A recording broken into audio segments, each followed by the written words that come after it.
자, 21쪽에 전체 줄거리를 선생님 넣어놨는데요. 여러분 요거를 선생님이랑 정리를 한번 하면서 볼게요. 자, 첫 번째 교사인 나. 여러분 나에다가 동그란 표시를 해줄래? 자, 나.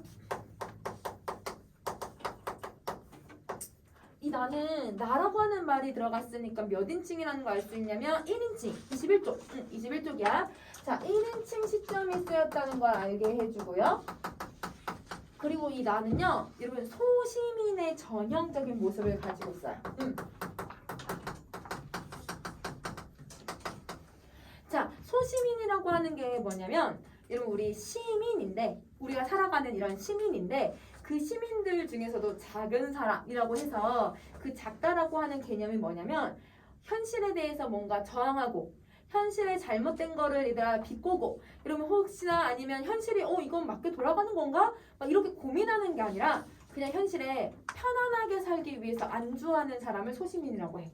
그러면 여러분 이 오선생인 나도 편안하게 살기 위해서 이렇게 얘들 안주하는 삶을 추구하는데요. 그 안주하는 삶이 왜 나오냐면 여기 답이 나와요.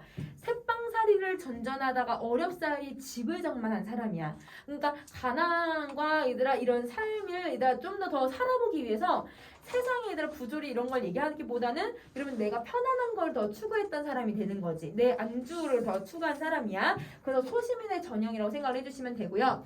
자, 그래서 돈 때문에 방 하나를 새로 놓게 되는데 권신의 가족이 전세금을 다 내지 못한 채 들어온대. 그럼 자, 권신의 가족이 나오는데요. 자, 이 권씨가 여러분 지금 이 나의 집에 새빵살이를 하게 되는 거야. 자, 그러면 여기서 새빵살이를 하게 되는데요. 권씨가 전세금을 다 내지 못하고 들어왔다고 했잖아요. 전세금을 다 내지 못한 거 뭘 얘기하고 있는 거냐면 권씨가 이것 때문에 문제를 만들어내겠구나. 그럼 여러분 권씨가 사건을 일으키는 발단이라고 생각을 해주면 될 것 같아. 자, 여러분 어떤 사건이라면 여러분 이제 교과서에 나와 있는 부분인데 돈을 빌리러 다니다가 결국 강도짓을 하게 되는 모습을 보여줘요. 그러면 이거는 여러분 왜 이런 형편이 된 거냐면 사는 게 이 사람은 넉넉지 않은 형편이라고 하는 걸 보여주는 거야. 그래서 여러분 넉넉하지 않은 형편을 이 보여줌으로써 이게 사건이 일어날 수 있겠구나라고 하는 걸 보여주고 있다라고 생각을 해주시면 돼요. 자, 그 다음 이순경이 찾아와서 권씨의 동태를 살펴봐줄 것을 부탁을 하며 권씨를 사랑하게 될 것이라고 말한다. 여러분 여기서 정말 사랑한다는 건 러브를 얘기한다는 게 보다는 그 사람을 연민하게 되고 그 사람을 이해하게 될 것이다 라고 미리 알려줘. 그러면 여러분 그 사람에 대해서 무슨 내가 연민을 갖고 무슨 이해를 해. 맨 처음에는 나는 그걸 받아들이지 않았죠. 근데 그 다음에 어떻게 되는지 보세요. 권씨는 자신의 자존심이라고 할 수 있는 구두를 닦는 일에 열심이었고 여기까지. 그러면 여러분 여기서 구두라고 하는 애에다가 여러분 네모 표시를 해줄게요. 자, 여기서부터 이제 선생님이 이 전체 줄거리에서 권씨의 자존심을 상징하고 있는 단어들이 나오면 다 네모 표시를 할 거야. 그럼 이게 여러분 권씨의 자존심 1번이에요. 권씨의 자존심 1번. 자, 그러면 이 구두 닦는 일에 되게 열심히였고 그 솜씨도 여간이 아니었대. 그러면 여기서 구두 닦기 행위를 하잖아. 자, 그러면 구두 닦기 행위가 무엇을 상징하고 있냐면 자존심이 구두니까 구두를 깨끗이 닦는 건 자존심을 세우는 일이랑 똑같아. 그래서 여러분 얘는 자존심을 세우다. 자존심을 계속 세우고 자존심을 계속 높이기 위해서 이래서 구두를 계속 닦고 있다라고 생각을 해주시면 돼요. 자, 그 다음 얼마 후 이순경이 다시 찾아와서 권씨를 관찰하는 나의 소홀함을 나무라며 권씨가 다니던 직장을 그만두게 되었다고 얘기를 했다. 그럼 얘들아 권씨는 직장까지 그만뒀으니까 더 어때요 여러분? 더 형편이 넉넉지 못한 상태가 되는 거고 그 다음에 얘들아 권씨가 직장을 그만뒀는지 나는 몰랐잖아. 그러면 사실은 나는 이 권씨랑 같은 얘들아 집에 이렇게 비슷한 옆에 집에 살면서도 이 사람이 어떻게 하고 있는지를 지금 알았어 몰랐어? 몰랐잖아요. 관심이 없는 상태예요. 그럼 발단에서는 나라고 하는 사람이 권 씨에 대해서 어떤 모습을 보여주고 있냐면 맨 처음은 여러분 이 권 씨에 대해서 관심이 크게 없어요. 그러면 내가 권 씨를 관심 있게 두지 안 보는 이유는 그냥 얘들아 전세금만 내면 돼.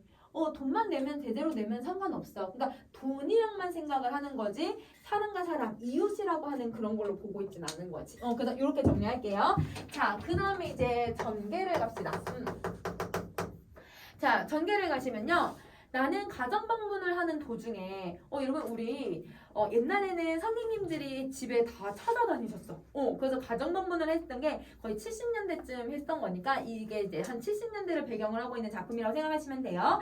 우연히 공사장에서 일하는 권 씨를 만난다. 여러분 왜 공사장에서 일하는지 알겠지? 직장을 그만뒀으니까. 그죠? 자, 나를 의심하던 권 씨는 왜 의심하냐면 자기를 이렇게 계속 관찰하나? 순경처럼 막 이렇게 자기 보호 관찰하나? 막 이렇게 생각을 해서 의심을 하던 권 씨는 그날 저녁 술을 먹고 들어와 자신이 이래봬도 안동 권 씨라고 얘기를 한다. 여러분 여기 안동 권 씨 네모 표시해 줄 거야. 여러분 선생님 네모 표시하는 애들은 자존심, 권 씨의 자존심을 얘기한다고 했잖아요. 2번이에요. 내가 이런 집안의 사람이야. 내가 이런 파의 사람이야. 여러분 우리 옛날에야. 여러분 우리 막 조선시대 때야. 무슨 내가 안동 김씨다. 뭐 아니면 안동 권씨다. 뭐 이렇게 하면 여러분 그 집안의 이제 집안의 파나 아니면 호정에 대해서 얘기를 할 수 있지만 지금은 이런 건 상관이 없잖아요. 그래서 여러분 안동 권씨라고 하는 거는 자존심. 내가 그래도 이렇게 집안 뼈대 있는 집안이야. 이런 걸 이제 얘기를 하는 거야. 그리고 성남지구 택지 개발이 시작될 무렵. 자 여기서 우리 이렇게 표시해주자. 거기 성남지구 이렇게 시작하는 부분 있잖아. 여기에 이렇게 꺽쇠 표시를 해주시고 자 거기서부터 시작될 무렵 집을 장만할 요량으로 철거민의 입주권을 샀는데 이 당국의 불합리한 조치로 그 꿈이 좌절되고 정말 우연히 타의에 의해서 시위에 참여하여 전과자가 된 사실을 털어놓는다. 자 여기 놓는다까지 여러분 이렇게 꺽쇠 표시를 딱 해줄 거예요. 이게 여러분 이 작품의 시대적 배경이에요. 이 작품에서 드러나는 시대적 배경. 이 작품의 시대적 배경은 1970년대 이 성남지구 택지 개발을 얘기하는 건데 이게 여러분 어떤 문제를 발생을 시켰냐면 우리 여러 가지의 문제를 한번 찾아보자. 우선 여러분 이게 어떻게 된 거냐면 서울에서 살고 있는 여러분 그 무허가 주택들 그러니까 전쟁 끝나고 나니까 판자촌을 지어서 생활했던 사람들 그리고 아니면 돈이 없으니까 달동네로 사람들이 집을 만들어가지고 생활했던 사람들 허가가 없이 집을 만들었잖아요. 무허가 주택을 만든 거는 여러분 어쩔 수 없는 상황이긴 하지만 그게 사회가 너무 급격하게 변하니까 나타나는 문제점인 거잖아. 그래서 그 사람들을 경기도로 강제 이주를 시켜요. 그러면 여러분 그 다큐멘터리를 선생님이 봤었는데 사람들이 강제 이주를 됐잖아요. 그럼 뭔가 집이나 천막이나 아니면 뭔가 보호해줄 수 있는 그런 공간을 만들어준 것도 아니고 그냥 얘들아 경기도에 딱 사람들 갖다 놓고 거기에서 생활하라고 하는 거야. 집도 없고 아무것도 없는데 그 사람들이 그래도 여기를 보낸 이유가 여기에 이제 단지들 막 얘들아 빌딩 혹은 이러면 집이 이렇게 집들이 만들어진다고 하니 거기에 입주권을 싸게 준다라는 말로 글로 이주를 한 거거든요. 근데 그 전까지는 그럼 집이 없잖아. 그래서 진짜 땅굴을 파가지고 땅에서 살아 사람들이. 그게 70년대인데. 근데 얘들아 그냥 허허벌판에 아무것도 없는데 땅굴을 파가지고 그 땅에서 얘들아 사람들이 생활을 한다니까요. 그러면 이러면 사람들이 맨 처음에는 그래 몇 개월만 좀 참으면 집이 들어서겠지 이렇게 생각하고 입주권 싸게 주겠지 이렇게 생각하고 생활을 했는데 얘들아 이 입주권이 이 사람들이 사실 내기에는 너무 비싸. 근데 돈 있는 사람들한테는 되게 싼 값이야. 그러니까 돈 있는 사람들이 입주권을 헐값에 이 사람들한테 산 다음에 이러면 이 입주권은 그러면 이 사람들이 그거 갖고 차익을 보는 거고 이 사람들은 집도 그러면 구하지도 못하고 입주권을 싸게 팔게 되니까 그럼 사실 수중에 남아있는 돈도 없고 집도 없고 이런 상태가 된 거야. 그래서 사람들이 시위하기 시작을 한 거거든요. 근데 진짜 군경들이 진짜 개패듯이 패해서 이 사람들 다 감옥에 넣더라고요. 그걸 이제 영상에 다큐멘터리에 있긴 한데 그러면 여러분 이 배경은 첫 번째 무슨 문제가 있었던 거냐면 주택 문제에 대한 내용이야. 당시에 갑자기 도시가 막 개발이 되면서 주택 문제가 발생을 한 거고, 자, 그 다음에 도시개발 문제가 생겨요. 자, 그리고 여러분 또 뭐가 생기냐면, 여러분 이거는 빈부격차의 문제가 나타나는 거죠. 자, 빈부격차라고 하는 문제점도 발생을 하는 거고요. 그리고 여기 이제 철거민들을 사실은 얘들아 인권적으로 사람적으로 대우를 하지 않아서 이런 문제가 생긴 거야. 그래서 여러분 이 철거민들의 대우 문제,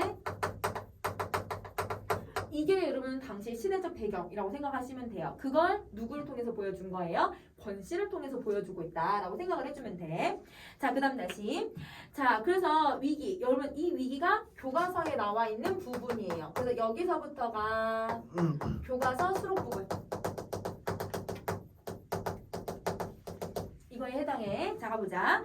임신한 권 씨 아내가 아이를 순산하지 못해 수술을 받는 상황에 놓이고 권 씨는 어쩔 수 없이 학교로 나를 찾아와서 돈을 빌려달라고 부탁을 한다. 그러니까 얘들아, 돈을 빌리는 상황은 어떤 걸 통해서 알 수 있었냐면 아까 여러분 이 전세금을 다 내지 못했던 상황을 통해서 결국 돈을 빌리러 왔구나라는 걸 알 수 있게 해줘. 나는 이를 거절해. 자, 그럼 여러분 여기서 거절한다고 했잖아요. 그러면 나의 이기적인 면모가 드러난다고 얘기를 해요. 그 우리는 상식적으로 돈 빌려준다고 하면 거절할 수도 있지 이렇게 생각할 수는 있는데, 근데 이 사람이 새빵살이를 스스로 이제 오 선생도 경험해 봤잖아. 그리고 여러분 이 상황 자체가 지금 얘들아 이거 수술 못하면 아내하고 이 아이도 죽을 수도 있잖아요. 뭔가 생명과 관련된 건데 너무 단칼에 거절하는 걸 이기적인 면모, 소시민의 전형 이런 게 들어간다라고 생각을 해주면 되는 거야. 자, 근데 그러다가 다시 권 씨를 보내고 난 뒤 다시 생각을 해봤더니 자신의 태도를 반성을 해. 그럼 여러분 이걸 반성을 하고 있다는 건 그래도 이 사람이 마음이 그래도 여린 사람이구나. 그래서 이걸 이해하고 권 씨를 연민하고 있는 마음이 있구나. 그래서 여러분 이 나의 여린 마음, 이해해 주려고 하는 마음, 이게 잘 드러난다. 그래서 여러분 이 두 가지에서 나의 소시민의 모습이 잘 드러난다라고 생각을 해주시면 돼요.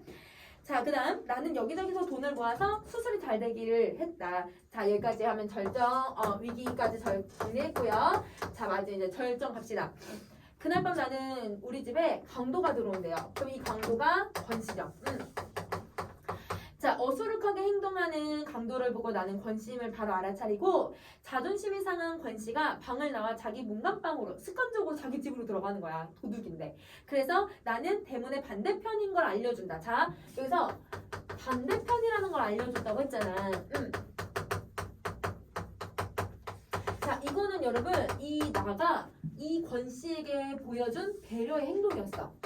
그럼 여러분 이 배려의 행동을 오히려 얘들아 이거를 권 씨는 어떻게 받아들였냐면, 여러분 권 씨가 이래봬도 나 대학까지 나온 사람이요 라고 하면서 밖으로 나가버린다. 그래서 여러분 권 씨가 대학까지 나왔대. 그럼 여러분 이 대학에다 네모 표시를 해주시고 권 씨의 자존심 3번이라고 표시해 주시면 돼요.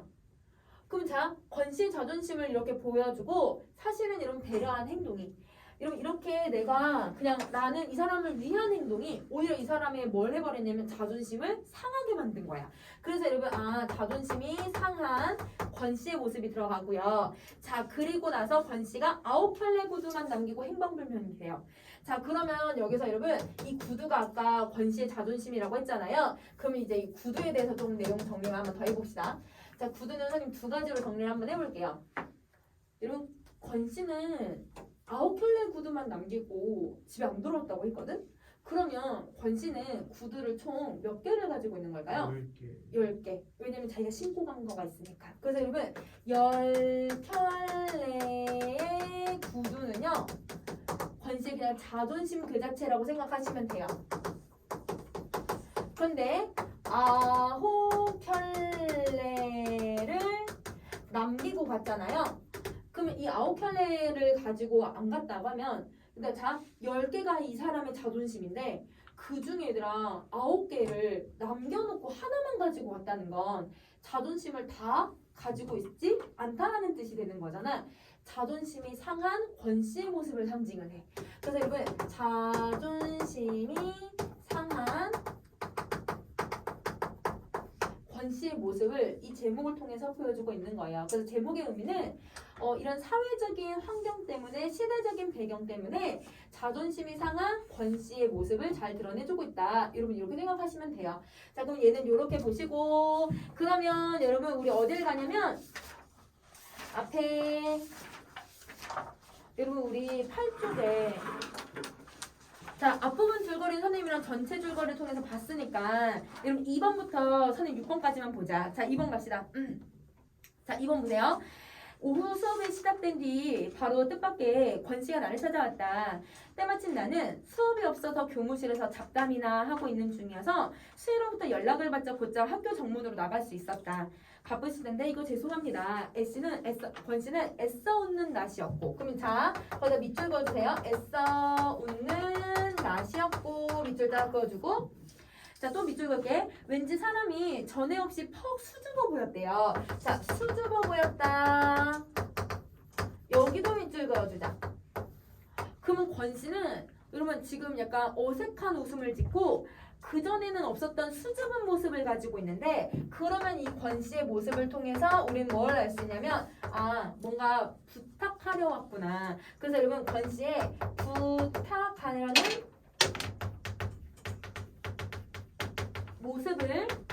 모습을 어떻게 표현하고 있냐면 외양 묘사를 통해서 보여주고 있어요.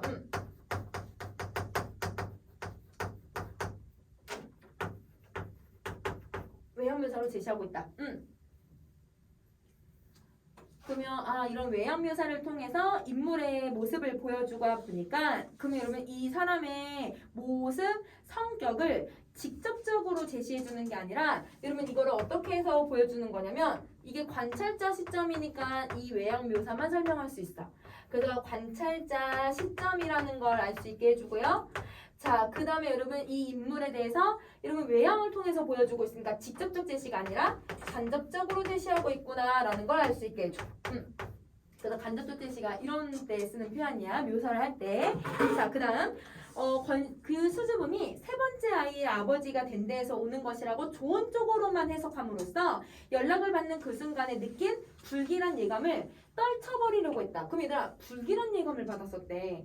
그럼 불길한 예감은 여러분 이 사람이 돈을 빌리러 올 거라는 걸 나는 알고 있었다는 거네. 그럼 여기서 만약에 몰랐다라고 하면 이건 틀린 거지. 그치? 이건 알고 있다라고 생각해 주시면 돼요. 잘 됐습니까?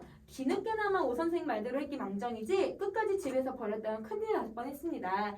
녀석인지 년인지 모르겠지만 못난 애비 혼돈나라고 영 애를 먹이는군요. 그래서 여러분 여기서 지금 이 권 씨가 지금 부탁을 하려고 사정을 하려고 일부러 이런 표정을 짓고 있고 나도 그 모습을 대충 눈치채고 있다 이렇게 생각을 해주면 될 것 같아. 앞부분 줄거리에서 여러분 우리 뭘 했었냐면 권 씨가 여러분 이제 나한테 찾아오는 내용이었어. 그치? 자 그러면 이제 선생님이 지문 하나하나 분석하고 뭘 할 거냐면 권 씨가 찾아온 거를 한 번에 정리하고 그 다음에 여러분 산부인과에서 있었던 일을 한 번에 정리하고 그 다음에 강도가 침입한 날 한 번 정리하고 그 이후로 또 한 번 정리하고 이런 식으로 내용을 좀 정리할 거예요. 자 우선은 그거 하기 전에 여러분 우리 제목의 의미부터 먼저 정리를 한번 해볼 거거든요. 그래서 여러분 우리 8쪽에 옆에 보면 아마 좀 공간 이렇게 남아있을 거야. 그치? 8쪽에 거기에다가 제목의 의미 이렇게 한번 정리를 해봅시다. 제목의 의미 자 여러분 여기서 사내는요 우선 누구를 의미하고 있냐면 권 씨를 의미하죠. 사내는 권 씨를 의미하고 있는 말이야. 자 그리고 여기서 구두로 남았다라고 하는 건 여러분 구두는 우리 저번 시간에도 했듯이 여러분 이 구두는 계속 자존심을 얘기하는 거였잖아요. 그래서 이 권 씨의 자존심을 상징하는 말이고요. 자, 그 다음에 9켤레의 구두로 되어 있다. 9켤레. 자, 이 9켤레라고 하는 거는 여러분 마지막에 자존심을 잃고 삶의 벼랑 끝에 놓여 있는 사람을 얘기를 해. 그래서 얘는 마지막 자존심을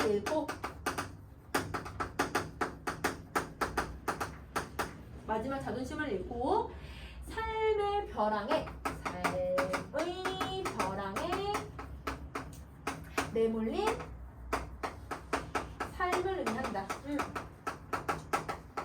그러면 이거를 종합을 해보면 이 권 씨는 마지막 자존심을 잃고 삶의 벼랑에 내몰린 사람이구나.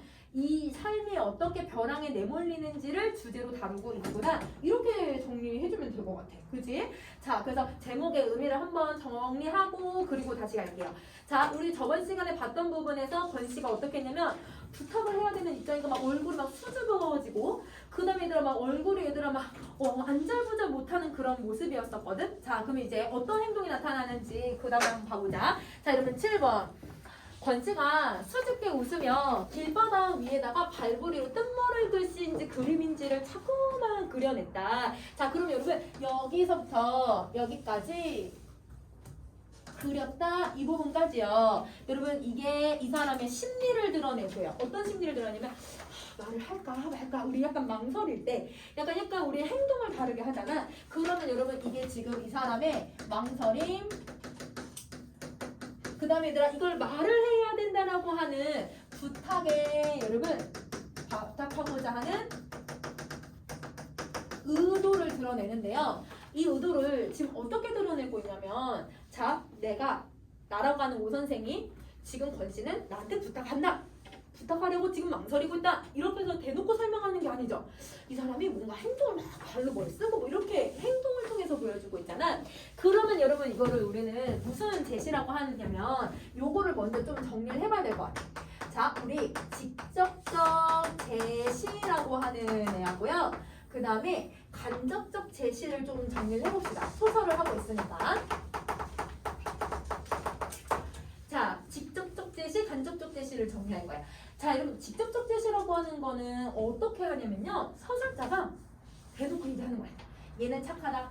얘는 나쁜 애다. 얘는 망설이고 있다. 이런 식으로 여러분 서술자의 설명을 통해서 드러나요. 그런데 여러분 간접적 제시라는 거는요. 인물의 여러분 어떤 설명을 통해서 드러나는 게 아니라 인물의 행동 묘사를 통해서 드러나. 그래서 인물의 행동 묘사에다가 플러스 인물의 대화를 통해서 여러분 이 감정을 드러내는 것을 간접적 제시라고 해요. 그러면 여러분 왜 서술자의 설명을 통해서 직접적 제시를 보여주냐면 여러분 대놓고 이 사람의 정서나 심리를 내가 알고 있을 때 이걸 설명하는 거야. 그럼 대부분 어떤 시점에서 이걸 많이 쓰냐면 1인칭 주인공 시점이나 전지우 작가 시점처럼 다 알고 있는 시점에서 얘를 많이 써요. 그래서 여러분 얘는 앞글자만 쓸게요. 전지적 작가 시점이나 1인칭 주인공 시점처럼 자신의 감정이나 타인의 감정을 알고 있는 시점에서 많이 쓴다. 내가 선생님 많이 썼다라고 했지. 얘들아 무조건 쓴다라는 표현 안 썼어. 그래서 여러분 많이 쓴다. 자, 그 다음에 얘네들은 내가 이 사람들의 심리를 알지 못하니까 관찰하면서 보여주고 있는 거야. 그러면 얘 같은 경우는 관찰자 시점에서 많이 쓰겠지. 관찰자 시점에서 많이 쓴다. 얘도 선생님이 많이 쓴다고 얘기했어요. 이분법적으로 제시한 게 아니라 보편적으로 많이 쓴다, 보편적으로 많이 쓴다라는 거야. 그럼 이 작품은 1인칭 관찰자 시점이기 때문에 여러분 권 씨의 마음을 오 선생이 알 수가 없어. 나가 알 수가 없는 거지. 그러니까 계속 행동, 계속 대화를 통해서 간접적 제시를 해주고 있는 거야. 그러면 선생님이 여기다가 이제 뭐라고 쓸 거냐면 이게 간접적 제시. 이렇게 정리를 하자. 이게 간접적 제시. 자, 그 다음 다시 할게요. 먼지가 풀풀이는 언덕길을 터벌터벌 올라왔을 터인데도 그의 구두는 놀랄 만큼 반짝였다. 이거 반짝거렸다에다 밑줄 딱 그어주고 자, 여러분 이거는 이 사람이 자존심을 얘들아 계속 지키는 모습을 상징을 해. 그래서 자존심을 지키는 것을 상징한다. 구두를 닦는 거, 구두를 반짝거리는 거, 구두를 얘들아 막 이 옷에다 닦는 행위 모두 다 여러분 이거를 지킨다라고 생각해주면 돼요. 자, 나를 기다리는 동안 틀림없이 바짓가랑이 뒤쪽에다 양쪽 발을 번갈아 가면서 문지르고 있었을 것이다. 그러니까 이 사람이 추측하는 거야. 이 사람은 자존심이 센 사람이라서 이 구두가 더러워지는 걸 보는 꼴을 못 보였을 거야. 이렇게 생각을 추측을 하는 거야. 10만 원 가까이 빌릴 수 없을까요? 자, 여러분 바로 본론으로 들어가요. 그래서 여러분 이게 여러분 이 온 여기서 권 씨가 온 목적이다. 권씨가 온 목적이야. 근데 얘들아 이 정도면 우리는 10만 원이면 뭐 학생들한테는 좀 큰 돈일 수는 있겠지만 선생님은 친구한테 빌려줄 수 있는 돈인데 이거가 70년대를 배경으로 하고 있으니까 그때의 가치가 어느 정도인지를 생각을 해봐야 될 것 같아. 선생님이 얘들아 선생님이 유치원 때가 90년대 초반이었거든요. 90년대 초반이니까 너희들 태어나기 전이잖아. 그럼 선생님이 그때 여러분 500원이면 유치원 때 아니면 유아원 때 500원이면 뭘 사 먹을 수 있냐면 치토스가 300원이야. 그 다음에 얘들아 쌍쌍바 있잖아요. 그 쌍쌍바가 150원이었거든요. 그 다음에 이제 나머지 50원은 뽀빠이라고 하는 과자가 하나 있어요. 별사탕 들어있는 그거 3개 사 먹을 수 있어. 500원이면. 그럼 얘들아 선생님한테 500원이면 얘들아 진짜 하루 종일 얘들아 군것질을 할 수 있는 거지. 그럼 우리 지금 치토스 거의 2,000원, 2,500원. 그 다음에 얘들아 쌍쌍바도 얘들아 1,000원, 1,500원. 그 다음에 얘들아 아니면 얘들아 뽀빠이도 그거 얘들아 거의 1,000원. 그럼 거의 얘들아 한 5,000원 이상이 되는 금액이잖아요. 그러면 얘들아 거의 10배 이상이 됐다. 90년대에도 그 정도였다면 여러분 70년대에는 1,000만 원이면 한 얘들아 서울에 한 10평대, 20평대 초반에 아파트를 살 수 있는 돈이었대. 그러니까 10만 원이면 꽤 큰 돈이야. 그렇게 생각을 해주면 돼. 그러니까 얘들아 이거를 빌려주기에는 선뜻 빌려주기에는 좀 큰 돈이라고 생각을 하는 거지. 그래서 밑도 끝도 없이 그는 이제까지 수주금이 싹 가시고 얘들아 수주금은 이거를 내가 말을 할까 말까 할까 부끄러워했다면 그러면 그 부끄러움이 싹 가시고 도발적인 감정으로 얘들아 이렇게 감정이 전환이 돼요. 자, 도발적인 감정 같은 걸로 가득 채워진 얼굴을 드러내 면전에 대고 나를 이렇게 부르짖었다. 내가 10만 원 갈 거야 빌려줄 수 없어. 얘들아 태도가 부끄러워하는 태도가 아니라 오히려 더 당당해. 그럼 얘들아 이렇게 당당해진 이유가 무엇인지를 생각을 해보면 여러분 자존심이 상해서 그래. 자존심이 상해서 오히려 더 센 척하는 거야. 그래서 여기서는 자존심을 회복하기 위해서 이렇게 하고 있다라고 생각을 해주시면 돼요. 우리 막 얘들아 좀 뭔가 가지지 못하거나 뭔가 좀 내가 부족하다고 생각할 때 오히려 더 센 척하는 그런 사람들 있잖아. 그러니까 그런 모습이라고 생각을 해주면 돼. 그래서 이렇게 정리해주고 담배 한 대만 꽂아낸 식으로 10만 원 소리가 허망이도 나왔다. 내가 잠시 어리둥절. 오히려 여러분 내가 더 당황했어. 10만 원을 빌려달라고 대놓고 얘기를 하니까 오히려 여러분 내가 당황을 해요. 내가 당황을 했고 얘는 오히려 더 당당하고 자, 그 사람 매우 사나운 기세로 말을 보태고 있다. 얘들아 왜 사나운 기세 싸우자는 게 아니라 당당한 태도를 보이는 거예요. 자, 그러면 이렇게 해서 정리하면 될 것 같아요. 자, 이렇게 정리하시고 그 다음 내용도 갈게요. 지금 다 했지? 자, 그 다음 거. 자, 수술을 해야 한답니다. 그 엑스레이도 찍어봤는데 아무 이상이 없답니다. 모든 게 다 정상이래요. 골반도 넉넉하고 조기 파수도 아니고 천지태반도 아니고 쌍둥이도 아니고 정상적으로 24시간이 넘도록 배가 위에 달라붙는 경우는 태아가 돌다가 탯줄을 목에 감았을 때뿐이란다. 제기랄 탯줄을 목에 감았다는군요. 손을 쓰지 않으면 산모나 태아가 위험하대요. 그럼 얘가 지금 뭐가 나타나냐면 지금 권씨가 얼마나 다급한지를 보여줘. 그럼 그 권씨의 다급함을 어떤 단어에 통해서 잘 들어가냐면 제기란에다가 동그라미 표시를 한번 해줄래? 자, 여러분 제기란은 우리한테는 얘들아 비속어는 아니지만 이게 사실은 이제 비속어에 해당해요. 여러분 이걸 비속어를 사용함으로써 여러분 어떤 모습을 좀 두드러지게 보여주냐면 자, 이 권씨는 여러분 나름의 지식인이야. 그러니까 얘들아 지식인이니까 다른 사람한테 또 자존심을 막 부리는 사람이기 때문에 이런 얘들아 용어를 써본 적이 없는 사람이야. 자, 그리고 지식인이고요. 그 다음에 두 번째, 이 사람은 얘들아 되게 신중한 성격이야. 그러면 평상시 지식인이고 평상시 이렇게 신중한 성격인 이 사람이 제기랄이라고 하는 이런 비속어까지 사용을 했다라고 하는 건 그러면 여러분 이 사람이 얼마나 다급한지를 보여주고 있는 소재예요. 다급함을 드러내준다. 너무 얘들아 당황한 상황이다 라고 하는 걸 보여주고 있는 거야. 그러면 진짜 다급한 건 맞아 얘들아. 왜냐면 아내하고 자기 자식이 죽을 수도 있는 상황이잖아요. 그러니까 여러분 지금 목숨이 달려있는 상황이야. 그래서 이 사람이 자존심은 너무 상하지만 자기가 얘들아 이런 목숨이 달려있는 상황이니까 자존심을 꺾고 오 선생한테 얘들아 이 나한테 와서 부탁을 하고 있는 상황인 거지. 그러면 여러분 이 사람은 얼마나 지금 마음속으로 자존심이 상하고 얘들아 지금 마음속으로 얼마나 얘들아 자존감이 하락했는지를 보여주는 거야. 자 그러면 요거 기억을 해주시고 그 다음 거 다시 넘어갈게요. 자 제기랄 기억해주고 자 어색하게 들린 건 그의 제기랄이라고 씹어내는 대부분이었다. 평상시의 권씨답지 않은 그 말. 얘들아 평상시의 권씨는 지식인의 신중함. 근데 그거 말만 빼고는 그럴 수 없이 진지한 얘기였고 아니다. 그가 처음으로 점잖지 못한 그 말을 사용했기 때문에 나에게는 좀 더 진지하게 들렸을지도 모른다. 나는 한동안 망설이지 않을 수가 없었다. 그러면 여러분 나는 망설여요. 그럼 여러분 망설이지 않을 수 없었다라고 하는 건 여러분 나의 내적 갈등. 왜냐면 목숨이 위태로운 거는 맞지만 여러분 지금 나에게는 돈이 이게 너무 큰 돈이니까 이게 내적 갈등. 돈을 빌려줘야 되나 말아야 되나 고민을 하게 되는 거죠. 자 그래서 그거 참 안 됐군요. 혹은 그래서 어떡하죠라는 상투적인 말로 이쪽의 감정을 드러내기에는 사실이지 너무 10만 원이라고 하는 돈은 너무나 큰 부담이었다. 그럼 여러분 10만 원이 큰 부담이었대요. 자 그다음 집을 살 때 학교에다 짐 빚을 아직도 절반도 못 가리는 처지였다. 그럼 여러분 자기의 짐 빚도 생각을 해요. 자 그리고 정상분만비에 한 1, 2만 원 정도였다면 또 모르겠지만 권 씨를 도울 작정으로 나에겐 거금을 해당하는 10만 원을 가까이 또 빚진다는 건 이만저만 아니었다. 그럼 여러분 이 사람한테 또 빚을 진다라는 거.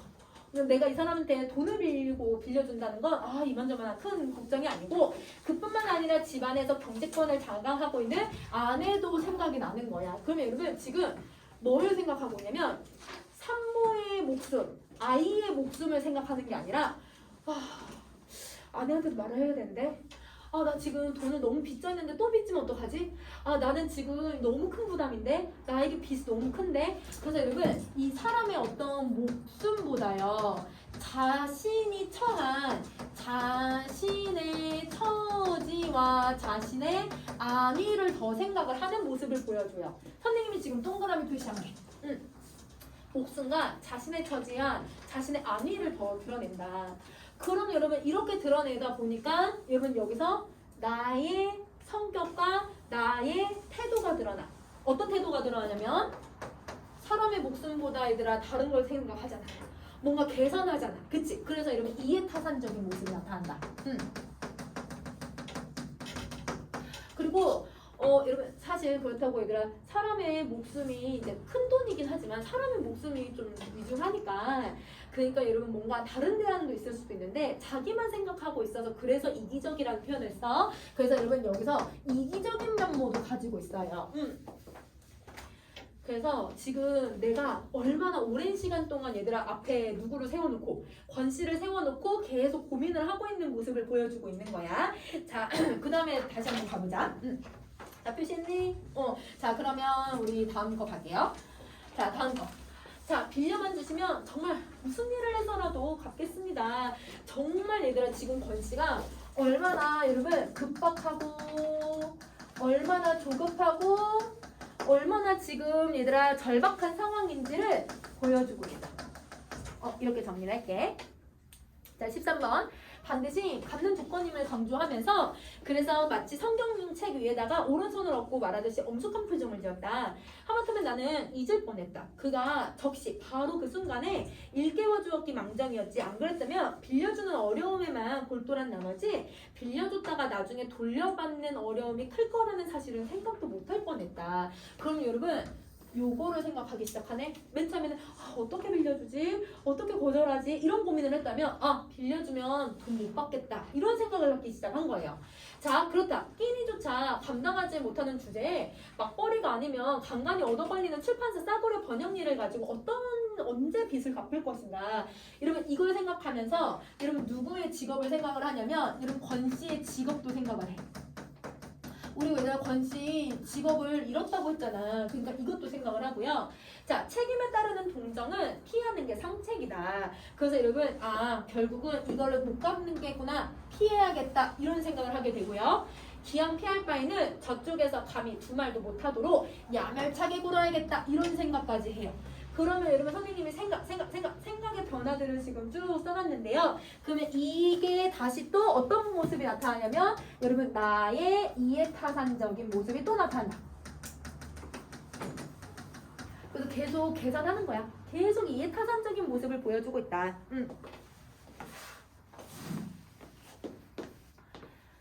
자, 그러면 여러분 병원 이름이 뭐죠? 라고 물어봐요. 원산부인과입니다. 자, 이렇게 보세요.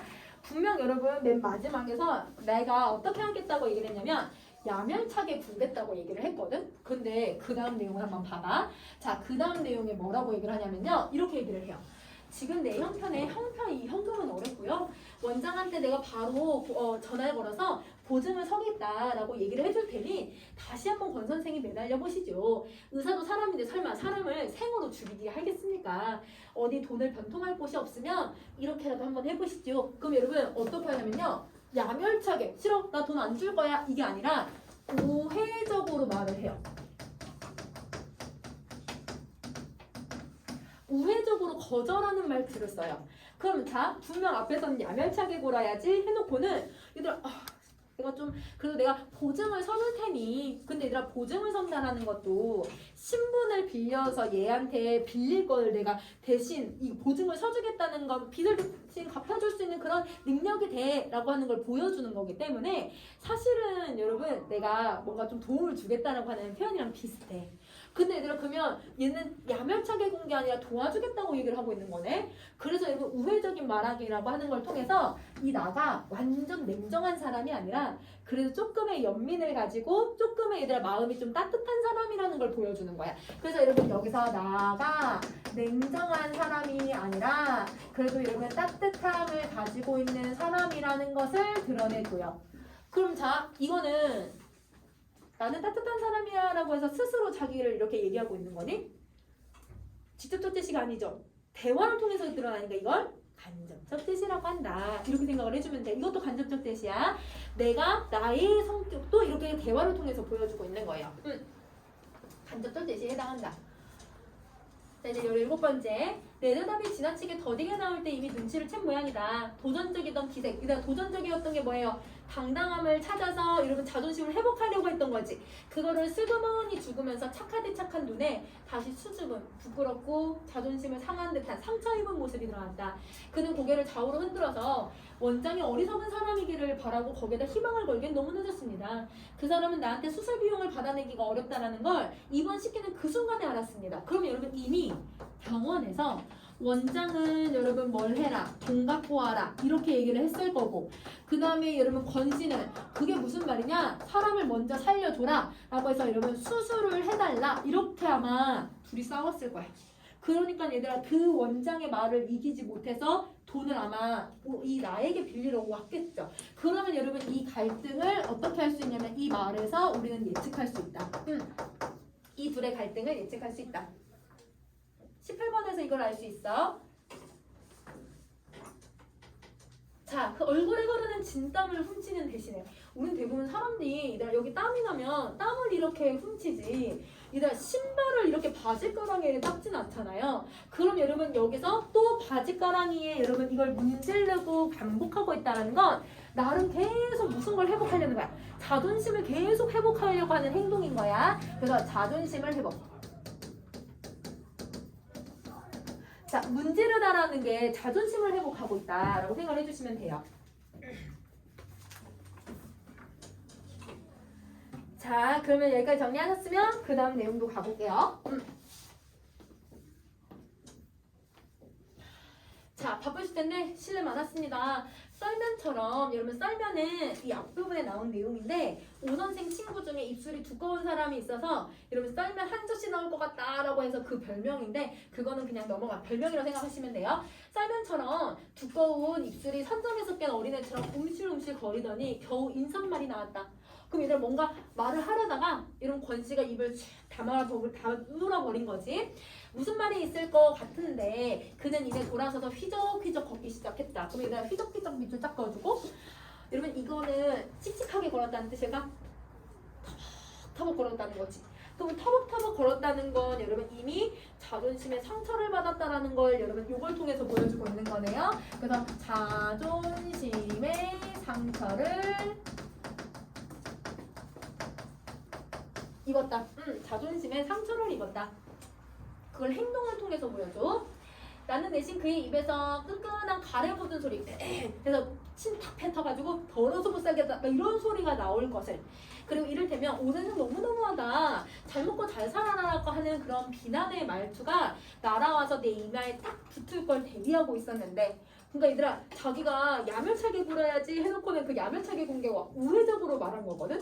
그러니까 자기는 이렇게 공격할 거라고 생각을 했는데, 그런데 얘들아, 그는 갑자기 돌아서면서 나를 올려다봤을 때 나는 흠칫 놀랐다, 이런 욕을 할 줄 알고, 근데 예상과 다르게 이렇게 얘기하네요. 그럼 여러분, 지금 나의 예상과는 달리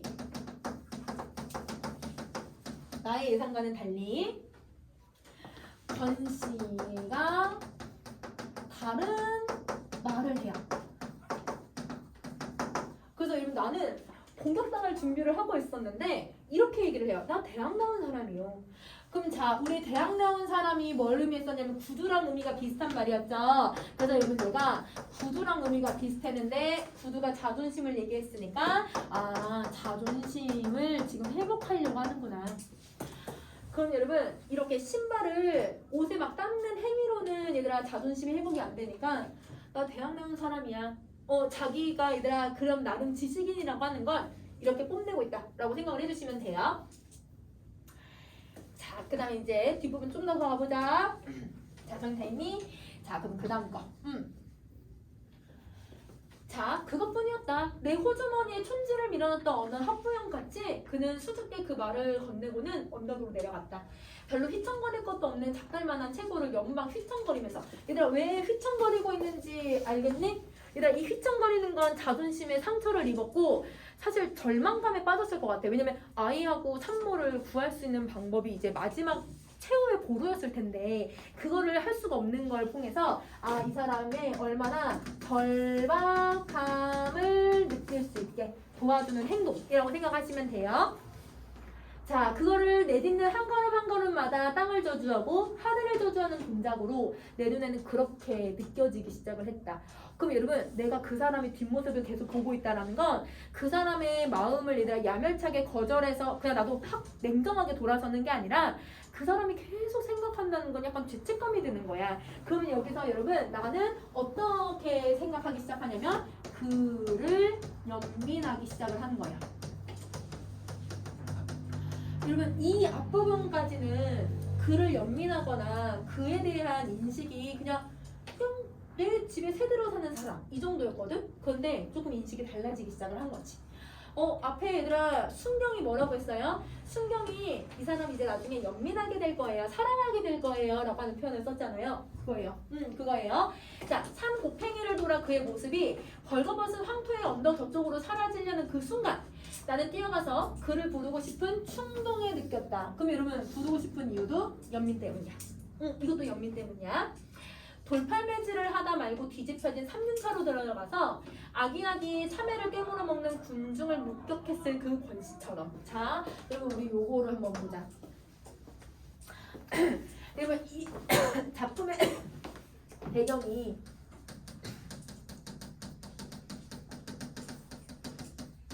우리 언제를 배경으로 했냐면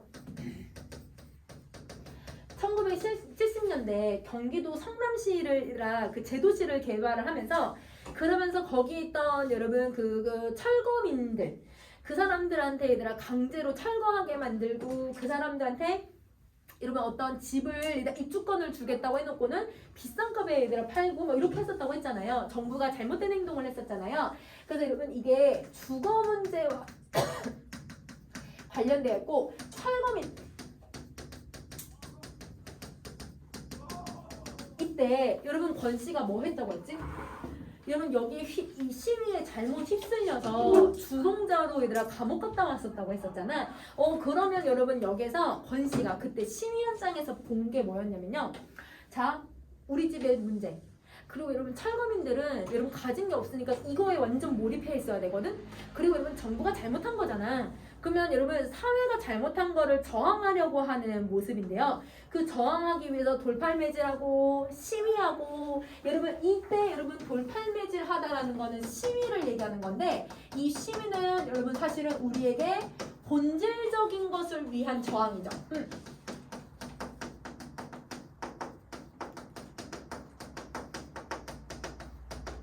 그러면 어떤 본질을 위해서 인간의 인권을 위해서 그리고 여러분 이런 사람의 어떤 주민권 아니면 여러분 사람들 철거민들도 사람이야. 그런 여러분 사람의 대우를 해줘라 라고 시위하는 그 현장에서 사람들 너무 배가 고파가지고 여러분 그 3년차가 뒤집어져 참외가 뚜글뚜글뚜글 굴러가는데 사람들이 시위를 하다 말고 그거를 우거우거 그거 먹기 시작을 하더래. 너무 배가 고파서.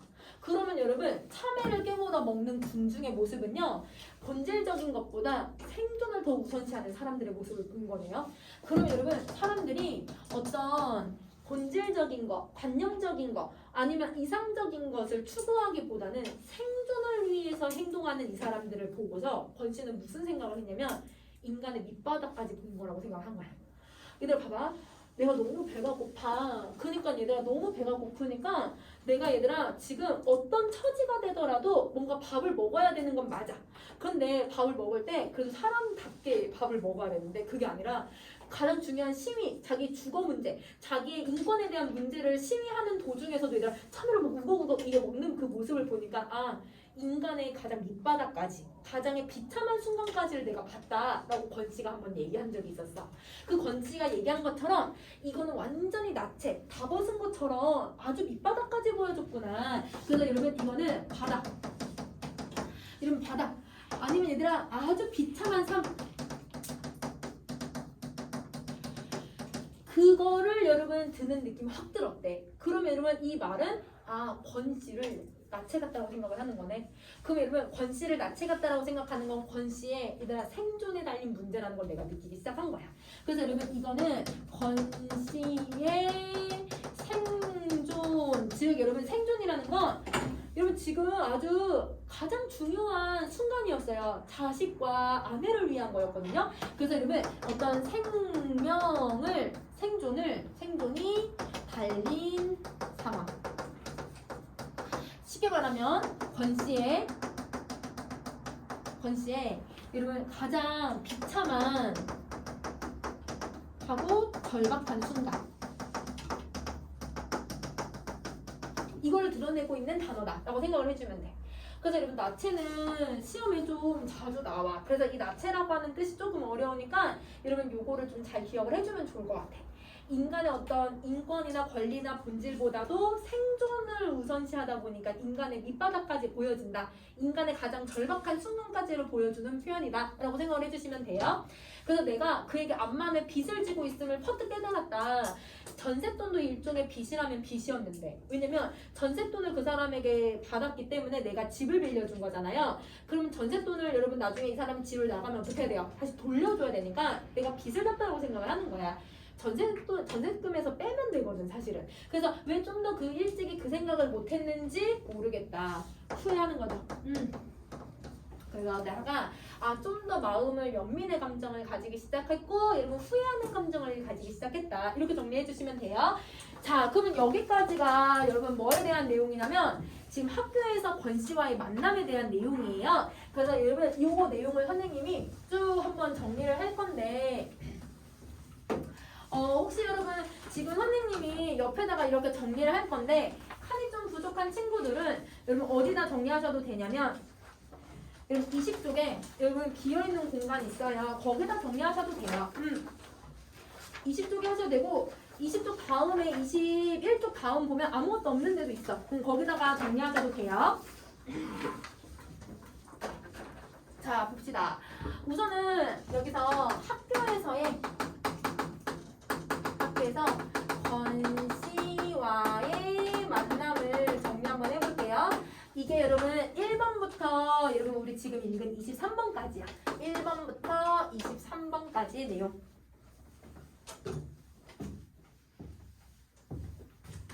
자 한번 가자. 여러분 우선은 뭘 하고 있냐면요. 이 권 씨의 태도하고요. 그 권 씨의 태도하고 그 다음에 구두의 반짝거림.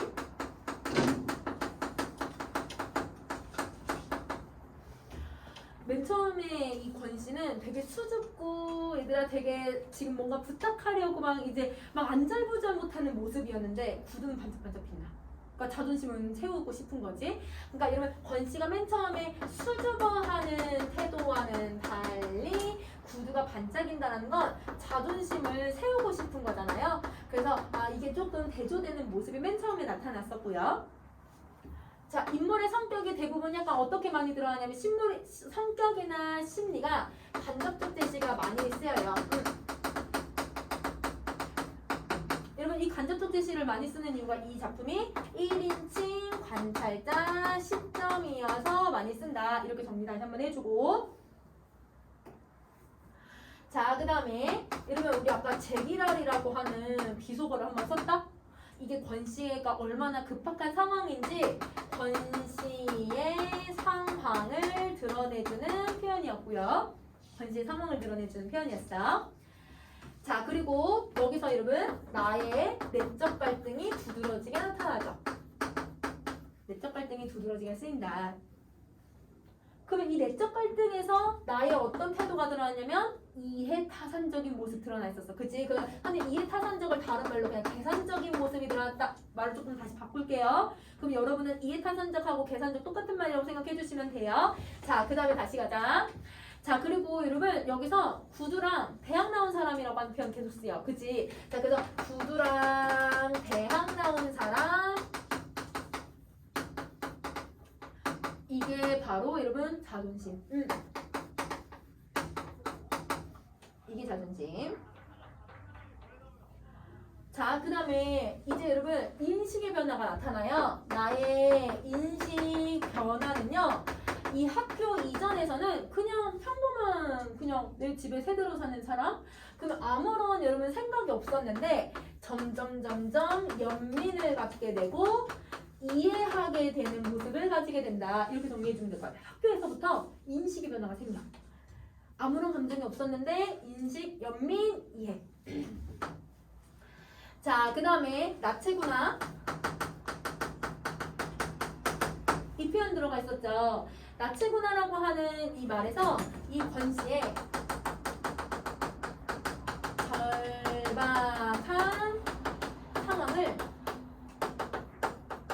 절박한 상황을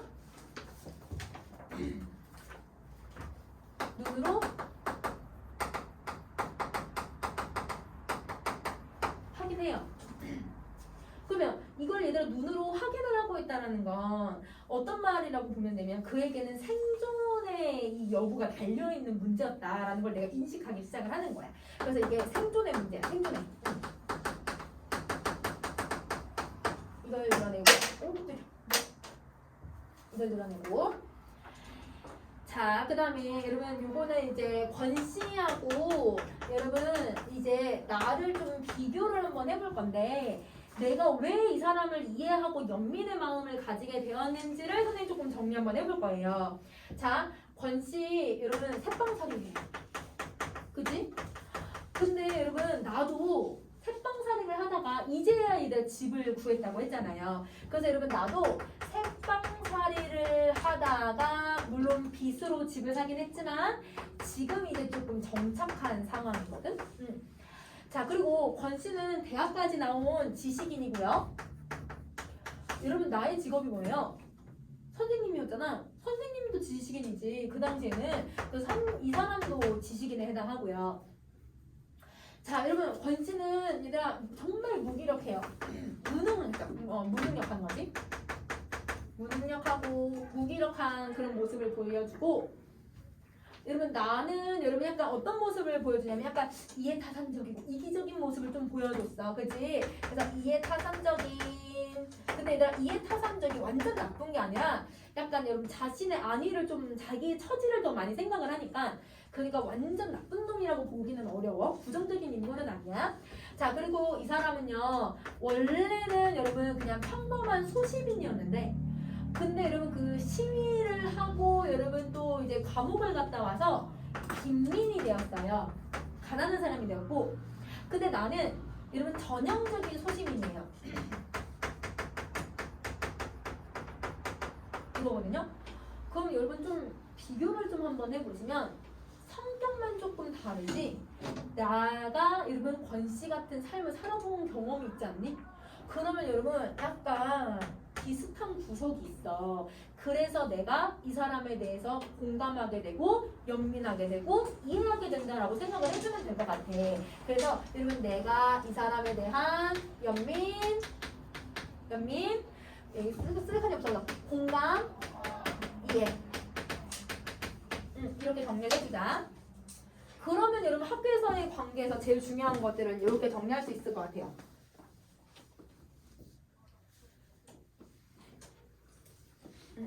그럼 이제 산부인과로 가볼까? 자, 여러분 산부인과에서 뭘 하고 있는지 한번 보자. 자, 여러분 이제 그런 걸 보는데 여러분 이제 이거는 돈을 내준 상황이니까 그냥 한번 읽어보셔도 될 것 같아요. 그래서 여러분 선생님이랑 25번을 한번 갑시다. 자, 25번 다음 페이지. 아버지가 되는 방법도 참 여러 방법이군요. 보증금을 마련해 오랬더니 오전 중에 나가서 여태껏 얼굴 한번 안 비치지 뭡니까? 의사가 여러분 권 씨를 약간 비하하듯이 이야기를 해요.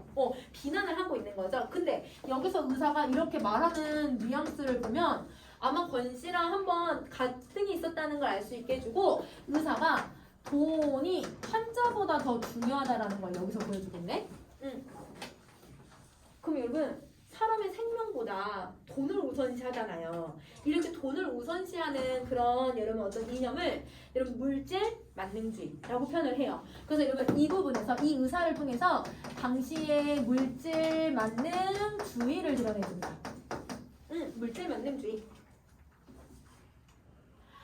그럼 물질 만능주의를 다른 말로 뭐라고도 하냐면 황금을 우선시한다 해서 황금 만능주의라고도 해. 그래서 얘는 황금 만능주의라고도 하고요. 자, 그 다음에 또 무슨 걸 의미하기도 하냐면 금이면 최고야. 금을 숭배하는 사상이라고 해서 배금주의라고도 해. 그래서 여러분 조금 말이 어렵긴 하지만 여러분 다 보기에 한 번씩 나왔던 애들이니까 기억을 해주면 좋을 것 같아요. 배금주의. 숭배하다? 그래서 얘들아 만약에 배금주의라고 하니까 애들은 다 배척한다라는 단어를 생각하더라. 숭배하다라는 뜻이야. 숭배하다. 자, 그래서 맞습니다. 의사가 애를 꺼내는 방법도 여러 지르듯이 자, 이거는 누굴 하는 거야? 의사를 비꼬고 있는 거죠. 너도 돈을 먼저 아이 생명보다 돈을 먼저 돈을 우선시해서 아이를 안 꺼내잖아. 이렇게 비꼬는 거야. 그러면 이거는 나의 의도가 첫 번째 의사를 비꼬는 의도가 있고요. 아버지의 노릇을 하는 것도 아마 여러질 것입니다. 이렇게 얘기하고 있는 건 여러분 이 내가 권 씨가 얼마나 얘들아 의사의 이런 말에 자존심을 꺾어가면서 자기에게 찾아왔을 거라는 걸 자기는 알잖아요. 그러니까 여러분 두 번째 의도는 여러분 권 씨를 옹호하려고 하는 의도가 있다.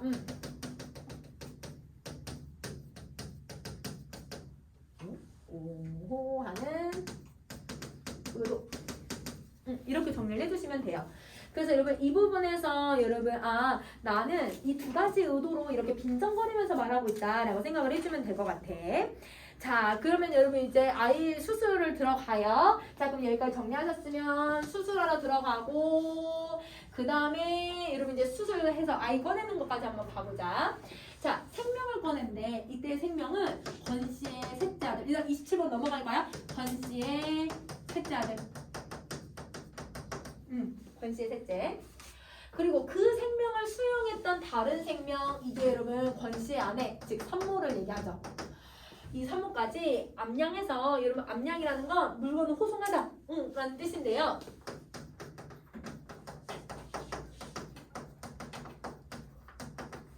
자, 그러면 여러분 물건까지 호송한다는 건 야, 돈도 어디서 갖고 오고 얘들 막 수술까지 막 해서 제왕절개까지 하는 그런 모습을 호송하다라고 하는 표현으로 써버렸고 그렇게 건지는 요란한 수술치고는 너무나 쉽게 끝난다. 보호자 대기석에 앉아서 우리 집 동준이 놈을 얻었을 때처럼 줄담배지를 계속 4대인가 5대로 불을 붙이고 나니까 울음소리가 들렸다. 그러면 보호자 대기석에 앉아 있었다는 건 내가 보호자 역할을 하고 있는 거네. 내가 보호자 역할을 하고 있다. 이렇게 정리를 해주시면 돼요.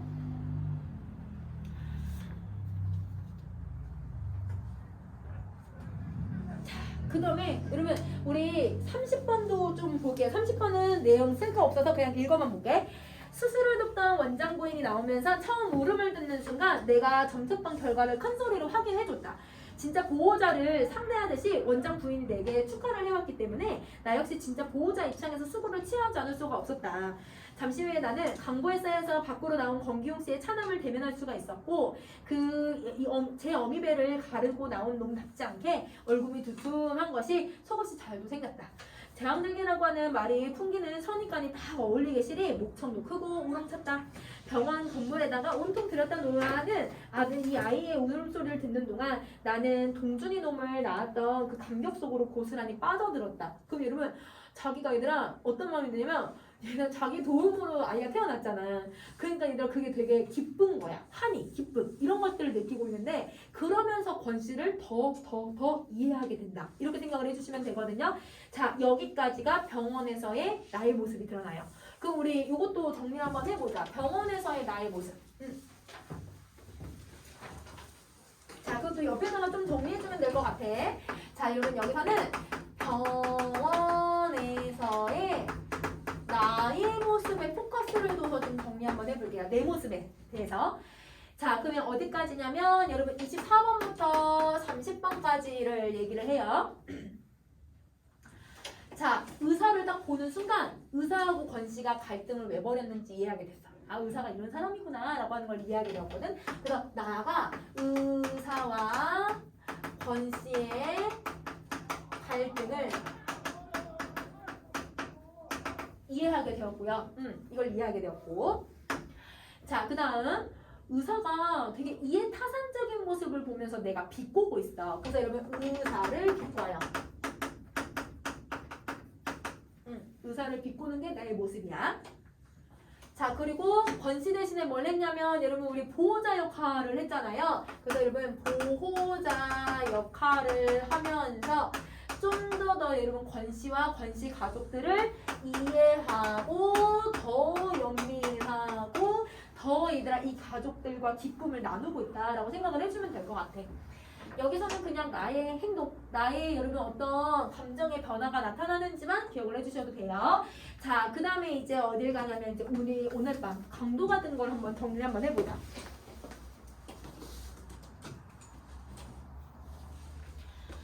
자, 강도가 된 거 가볼게요. 자, 우리 집에 강도가 된 건 공교롭게도 그날 밤이었다. 그럼 여러분 여기서 말하는 그날 밤은 여러분 아들이 태어난 그때를 얘기하는 거지. 권씨 아들이 태어난 날.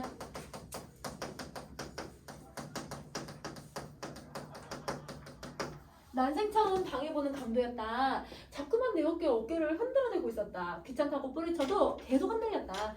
나를 깨우려는 손의 감촉이 내 식구가 아닌 것을 느끼고서는 그 눈을 떴을 때 나는 빨간 꼬마전구 불빛 아래서 복면에 사내를 보았다. 이게 권씨. 권씨가 강도짓을 하는 거죠.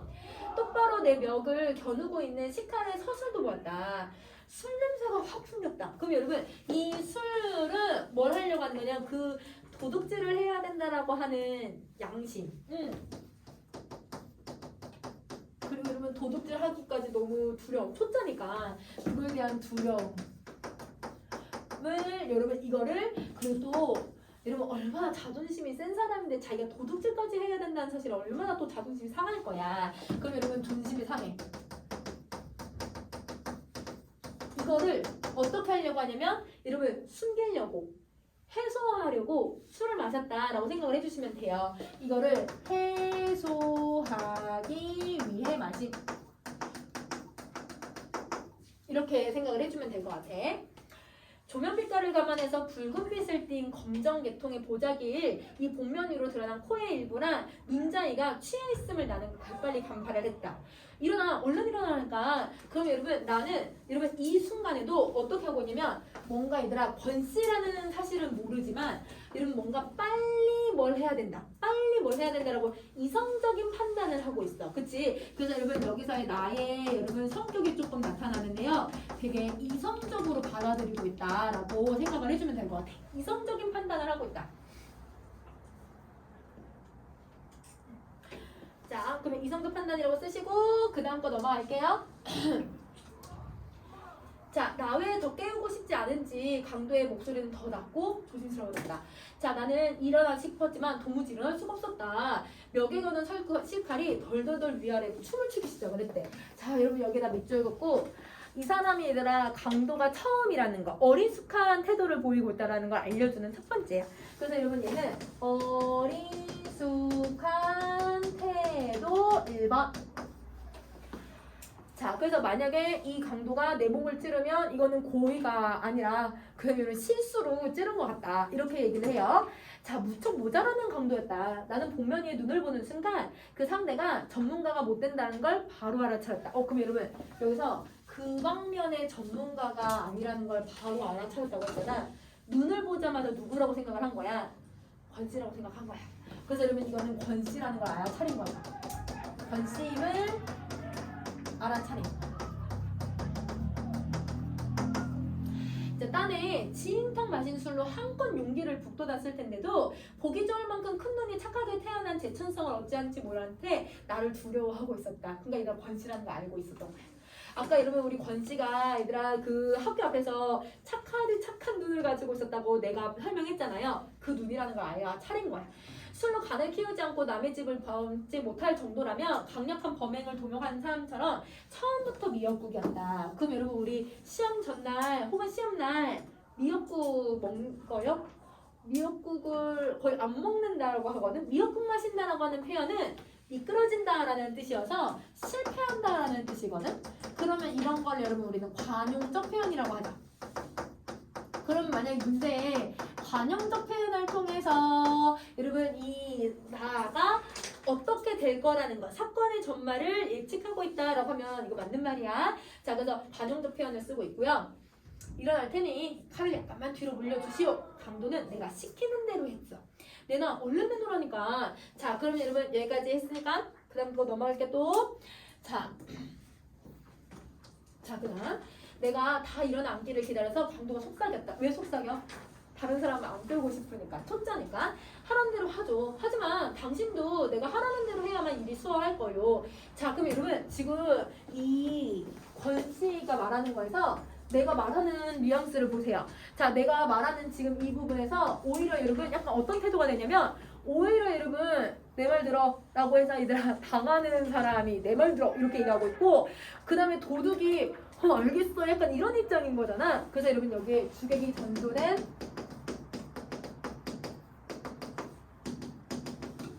태도가 들어간다. 주객 전도식 태도가 나타난다. 자, 여러분 여기서 주객 전도라는 건 주체하고 여러분 객체가 바뀌는 것을 얘기를 해요. 그럼 이게 바뀐다라는 건 자, 강도짓을 하고 협박해야 되는 사람은 원래는 권씨인 거지. 그치? 그럼 얘들아 원래 협박의 주체는 권씨여야 되는데 그리고 일단 협박을 당하는 사람은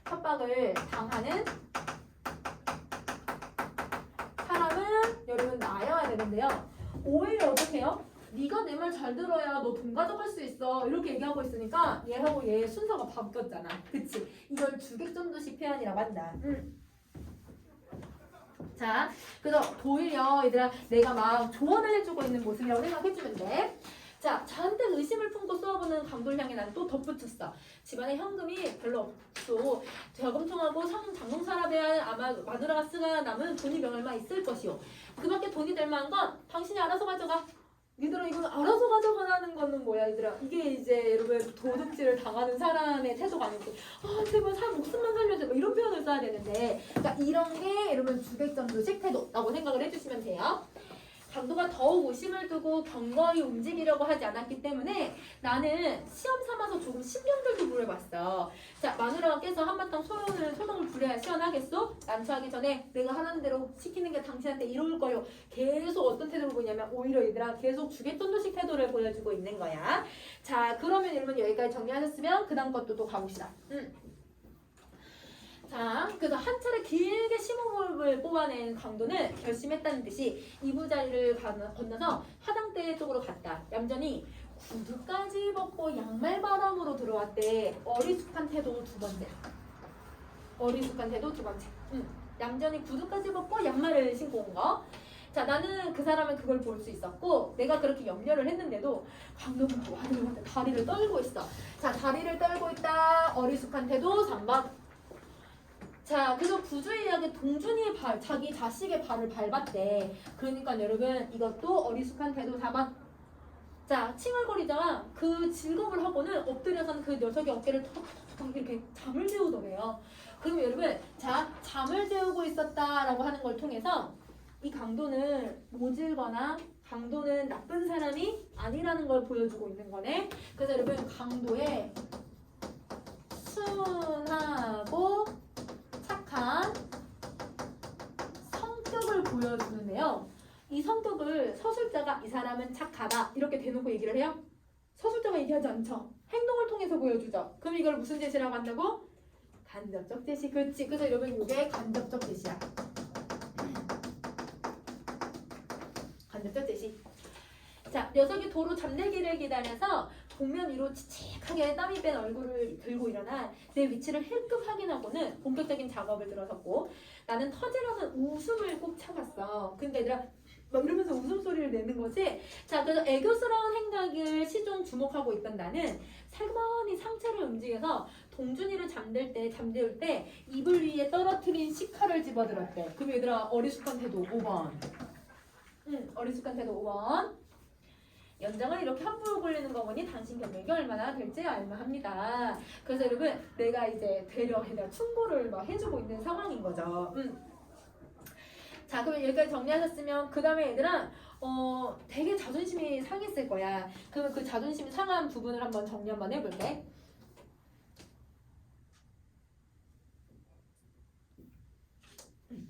자, 어디를 보냐면 여러분 여기를 보자. 자, 칼을 되돌려줬는데요. 그는 식칼을 옆구리 쪽에 허리띠에 차더니 자존심이 매우 상한 표정이 되었다. 자, 이 부분을 보시면 자, 그리고 46번 보세요. 도둑 맞을 물건 하나 없는 주제에 이죽거리게 이러면서 화를 내. 그럼 자, 선생님 지금 밑줄 그은 이 두 개는요. 이렇게 보시면 돼요. 지금 말하고 있는 나는 어떤 의도로 나의 의도는 어떤 의도냐면 도와주려는 의도였어. 배려해주고 도와주려는 의도였는데요. 배려, 도움을 주고 그 다음에 얘들아 이 사람이 그래도 얘들아 이걸 돈을 훔쳐갈 수 있게 도움을 주려고 한 거거든. 그러면 여러분 사실 뭔가 배려해주고 위해준 마음이 크잖아. 그런데 이 나의 결과 이 의도와는 다르게 결과는 어떠냐면요. 권 씨가 너무 상처를 받았어요. 그래서 여러분 이게 권 씨의 상처야.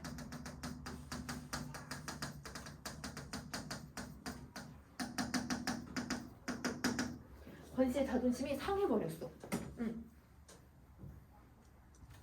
자, 이 부분에서 여러분 선생님이 이걸 하나 정리를 할 건데요. 자, 여러분 지금 선생님이 46번 지금 이 부분을 봤잖아요. 자, 참고로 이 작품은 지금 누구의 입장에서 쓴 거냐면 나의 입장에서 쓴 거잖아. 그래서 여러분 근데 유능길에 직선과 곡선이라고 하는 소설이 있어요. 이 소설은 여러분 누구의 입장에서 쓴 거냐면 여러분 권 씨의 입장에서 쓴 소설이야. 그래서 여러분 이 소설은 권 씨의 입장에서 1인칭 주인공 시점으로 쓴 부분이거든요.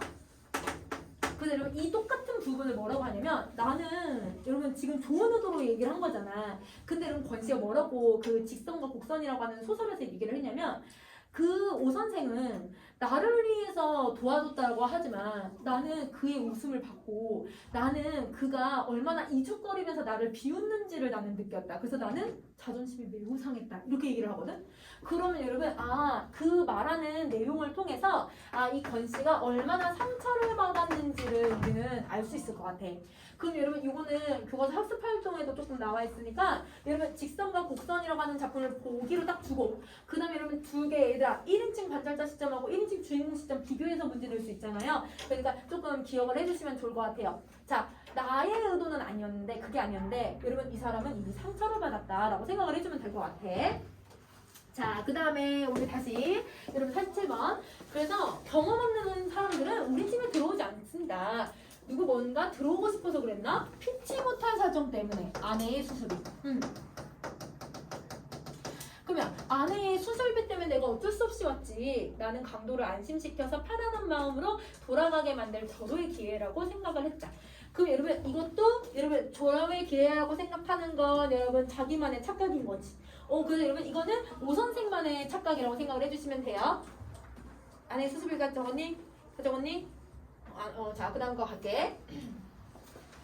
그 피치 못할 사정이라고 하는 게 되게 그렇습니다. 가령 식구 중에 누군가 몹시 아프다던가 빛에 몰려서 그 순간 강도의 눈이 의심의 빛으로 가득 찼다. 그럼 여러분 의심의 빛으로 가득 찼다는 건 나라는 거 알았구나. 그래서 여러분 자신의 정체가 탈로 났다고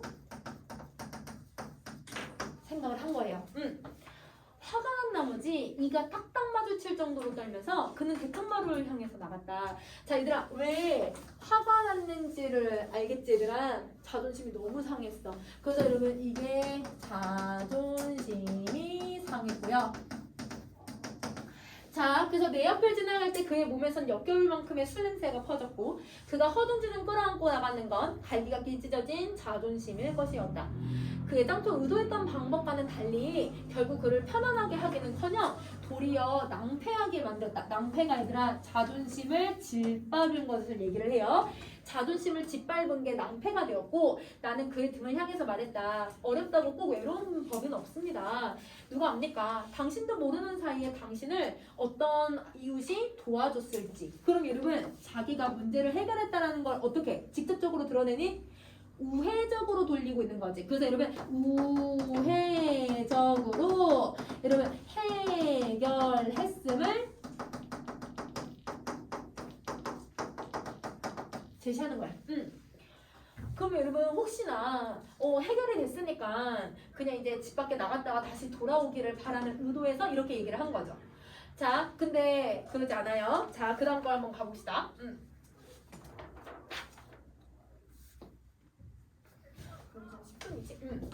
자 그럼 정리 다 했니? 오케이 그 다음 거 가자. 자 대수작하지만 그따위 이웃이 없다라는 건 난 똑똑히 봤어. 이제 나는 아무도 안 믿어. 그럼 여러분 이 아무도 안 믿는다라고 하는 이 부분에서 우리 두 가지를 한번 찾아볼게. 자 1번 첫 번째 이미 내가 얘들아 부탁을 했을 때 거절을 당했잖아요. 그 거절 당한 거에 대한 얘들아 상처를 표현하는 거고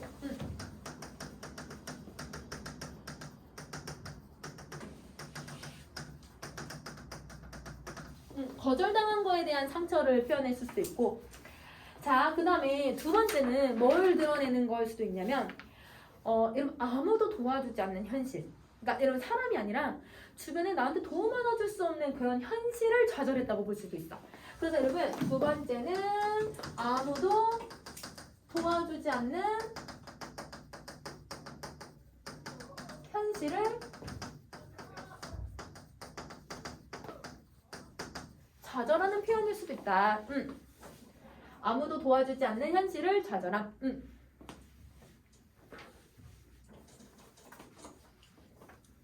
자, 그 다음에 갈게요. 자, 그래서 그는 현관에 벗어놓은 구두를 신고 있었다. 그 구두를 보기 위해 전등을 켜고 싶은 충동을 불현듯 잃었지만 나는 꼭 참았대. 그럼 얘들아 왜 이 신발을 보고 싶냐면 그의 지금 심리가 너무 궁금해서. 그러면 여기서 구두는 단순히 얘들아 여기서는 자존심이라기보다는 권 씨의 심리야.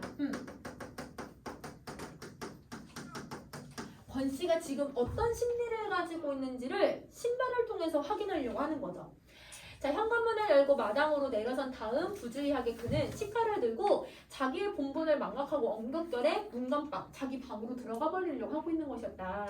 그의 실수를 지적하는 건 훗날을 위해 나르는 부득이한 당연한 조치였다. 자, 훗날을 위해서라고 했는데 왜 그러냐면 다음날 나랑 마주쳐야 되잖아. 그 다음날도 마주쳐야 되잖아. 그 권 씨가 부끄럽지 않게 하기 위해서 내가 지적을 해준 거야. 그러면 나의 의도는요. 다음날 권 씨가 자신을 보고 부끄럽지 않게 해주려고 이거거든. 그러니까 여러분 지금 나는 나는 나의 의도와는 다 반대로 권 씨가 계속 상처를 받는 거야. 나는 권 씨가 내 모습을 보고 혹시 나중에 부끄러워할까봐 그러지 않게 하려고 알려준 거였는데 문간방 부엌 앞에서 한동이 망연히 있다가 그는 대문 쪽을 향해 느릿느릿 걷기 시작을 했다. 자, 비틀비틀 걷기 시작을 했다. 그럼 여러분, 자, 여기 지금 보면 느릿느릿, 비틀비틀 이러면 지금 이건 행동이잖아요. 자, 그러면 이런 행동들이 여러분 이 사람이 지금 어떤 심리를 만들어내냐면 좌절. 그러면 여러분 행동이 좌절이라고 하는 이 사람의 심리를 만들어내고 있다는 건 여러분 요거 무슨 제시를 하고 있는 거예요? 간접적 제시 계속 해주고 있는 거야. 그래서 여러분 이거는 간접적 제시. 자, 대문에 다다르자 그는 상체를 뒤틀어서 이렇게 얘기를 했다. 이래봬도 나 대학 나온 사람이요. 그럼 여러분 대학까지 나온 사람이라고 하는 거 또 얘기하네? 그럼 이거 아까 뭘 얘기했어요? 자존심.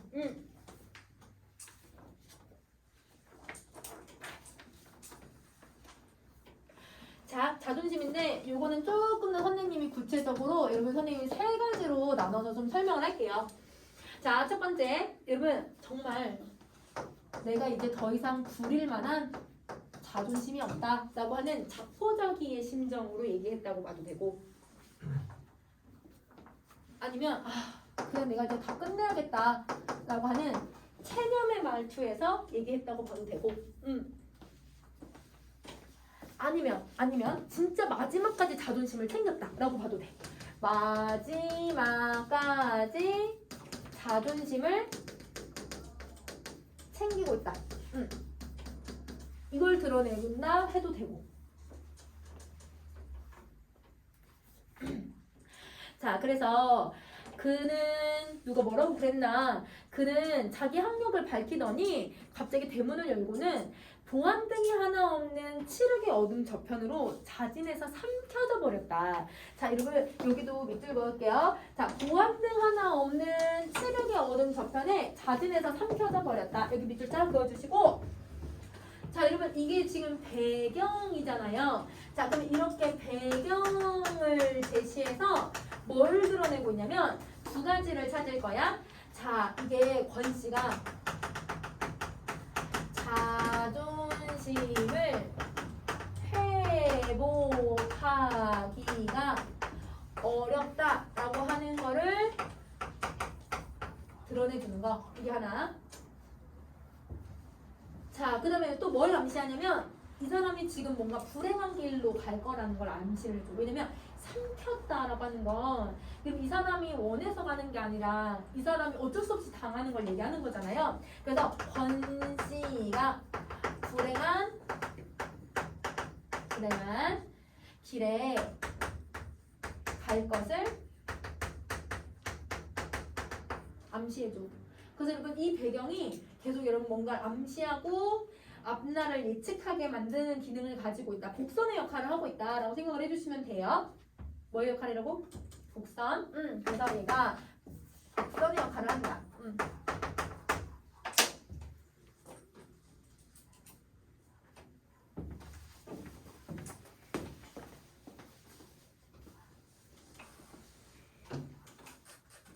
자, 그다음 나는 대문을 안 잠갔어. 왜? 권 씨가 나갔으니까. 자, 그냥 지쳐서 놓기만 하고 들어오면 문간방에 들려서 권 씨가 아직도 귀가하지 않았음과 깜깜한 방 안에 어미아비 없이 오누이만 새우잠을 자고 있다는 걸 확인하고 나왔다. 아내는 잠옷바람으로 팔짱을 끼고 현관 앞에 서 있었다. 남편이 나가니까 잠에서 깼나봐, 아내가. 자, 무슨 일이 있어요? 아무것도 아니야. 이런 물건도 하나도 없었다. 돼지저금통도 그대로 있었고 아무것도 아닐 수밖에. 다시 잠이 들기 전에 나는 아내에게 수술 보증금을 대납해준 사실을 비로소 얘기를 했다. 아내가 벽 쪽으로 몸을 돌아누웠대. 벽 쪽으로 돌아누웠다. 자, 이 말의 의미는 뭐냐면, 근데 아내가 나랑 분명 이렇게 누워가지고 마주보고 대화를 나누고 있었는데 이렇게 뒤를 돌았다는 건 기분이 나쁘다는 뜻이야. 왜 나한테 말도 없이 돈을 빌려줬냐 이거는 거지. 더더구나 권 씨의 사정도 아내도 알고 있을 거 아니야, 그치? 그래서 여러분 이거는 여러분 돈을 빌려준 거에 대한 거부감이에요.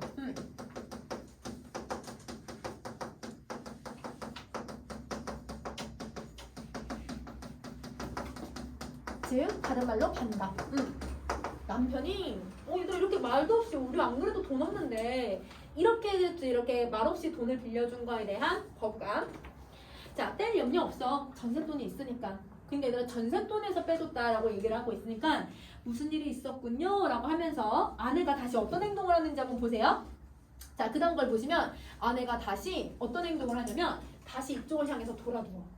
등을 보고 이렇게 등지었다가 다시 보거든? 그러면 이게 뭘 의미하고 있냐면 자기가 이제 돈을 빌려준 거가 전세금으로 해서 다시 우리가 되돌려받을 수 있다는 걸 알고서 여러분 돈을 떼이지 않을 거라고 하는 안심이에요.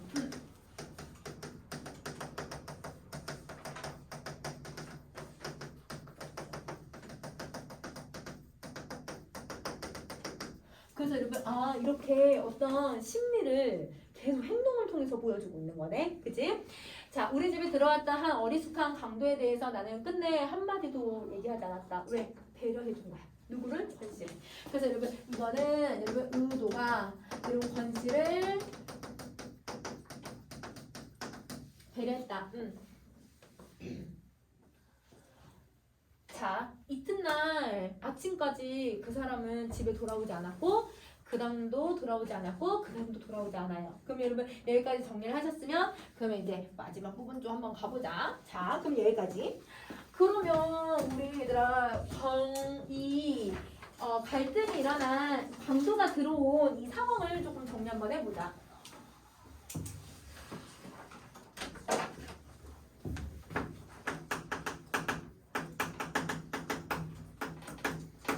강도 같은 날 이거는 여러분 31번부터 선생님이 어디까지 읽었냐면 65번까지라고 생각해주면 될 것 같아. 65번까지 66번까지 읽긴 했지만 자, 여러분 강도가 오고 나서 여러분 지금 권씨는 어떤 행동을 했냐면요, 권씨는 절망감에 사실은 해서는 안 된 행동까지 했어. 강도짓을 한 거잖아. 비도덕적인 행동을 하고 있는 거잖아요. 그래서 이거에 비도덕적인 행동으로 문제를 해결하려고 해.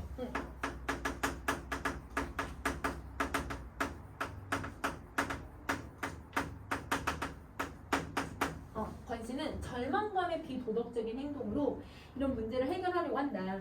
그러니까 얘들아 이게 잘못됐다라는 걸 권씨도 알고 있으니까 술을 많이 먹는 거고 나도 알고 있으니까 나가 이 사람을 배려하기 위해서 계속 도와주고 있었던 거지. 그치? 자, 그러면 여러분 여기서 이게 정리할 수 있을 것 같아요. 강도랑 그러면 여러분 나의 행동이 좀 대비가 돼서 표현할 수 있을 것 같아. 자, 강도는 여러분 너무 미숙해. 자, 강도는 지금 너무 당황한 상황이고요. 그런데 그거와는 달리 나는 되게 이성적으로 지금 받아들여지고요. 이성적이고. 그리고 여러분 오히려 여러분 덧바나장처럼 이따가 두 개의 전도식 표현을 사용을 했어. 그래서 지금 행동에 아예 차이가 대비가 다 나타난다라고 정리를 해주시면 되고요. 그러면 여러분 이런 행동이 다르고 내 의도와는 다르게 얘가 다르게 받아들이고 있잖아. 그럼 여기서 뭐가 드러나고 있냐면 이걸 통해서 여러분 권씨와 나의 갈등이 드러난다라고 정리를 해주면 돼. 이것도 갈등이야. 그 여러분 내가 좋은 의도로 얘기를 했어도 상대방이 그걸 상처를 받고 있으면 그러면 이거는 갈등, 양상이라고 생각을 해주시면 돼요. 권씨와 나의 갈등. 자, 이렇게 정리하시고 우리 다시 이제 67번을 갈게요. 자, 여러분 거기서 이제 이튿날이라고 하는 애가 나오잖아. 이튿날에 동그라미 표시를 해주고 자, 그 다음에 이튿날 동그라미 표시했죠? 자, 그 다음날 동그라미 표시해서 시간의 흐름 보여주고요. 다음날 여러분 또 시간의 흐름 보여줘요. 그래서 시간이 계속 흘러가고 있다는 걸 보여주네. 자, 권씨는 집으로 오지 않았다. 그가 행방불명이 된 게 이제 분명해졌고 내 원래 의도는 그렇지 아니해도 결과적으로 내 방법이 돌려했다라는 것을 확연히 밝혀진 셈이다. 그럼 여러분 여기서 자기가 뭐냐면 내 탓이네 자책하고 있다라고 생각을 해주시면 돼요. 여기서는 여러분 우리 이제 이 나의 태도를 조금 한번 쭉 찾아봅시다. 자책하고요. 복면 위로 드러난 두 눈을 보고 나는 그가 다름 아닌 권씨라는 것을 알아차릴 수 있었고 밝은 아침에 술 깬 권씨가 전처럼 나를 떳떳하게 대할 수 있도록 끝까지 강도를 대우해주고자 하는 그일 뿐이라고 생각을 했다. 그럼 여러분 이게 여러분 화자의 의도인 거지. 그러면 여러분 이 나의 의도가 여기 들어가. 그래서 아무 일 없는 듯이 병원에 찾아가서 죽지 않은 아내와 새로 얻은 세 번째 아이를 만날 수 있기를 바라면서 나는 그렇게 행동을 했던 것이다. 그러면 여러분 이것도 여러분 의도죠. 나의 의도. 권씨가 가족을 만나길 바랬던 거야. 자, 현관에서 그의 구두를 확인해보지 않은 게 너무 후회가 되었다.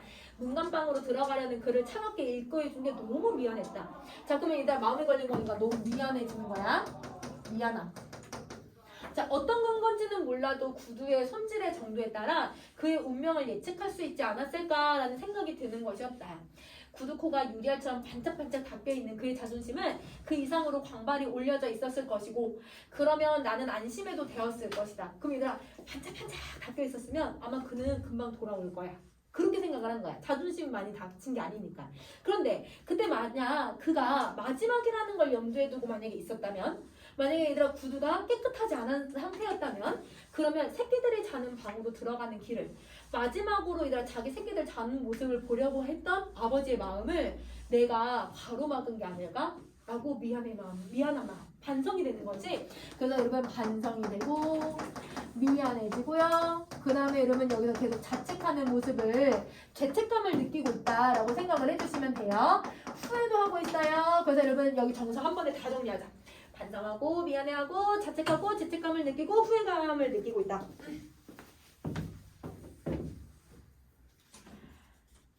자, 그러면 여러분 이렇게 정리를 해주시면 될 것 같고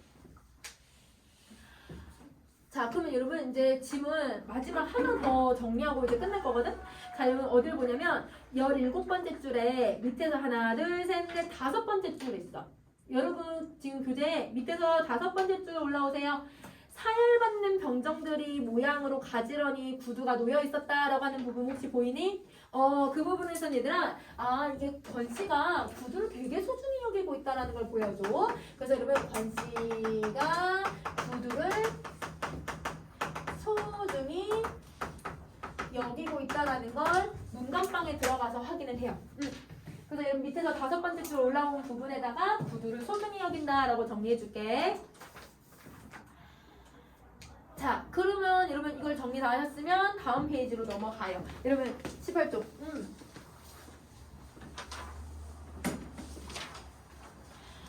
자, 그러면 여러분 나는 이제 여기 맨 밑에 부분을 한번 보는데 여러분 우리 그 첫 번째 줄 가자.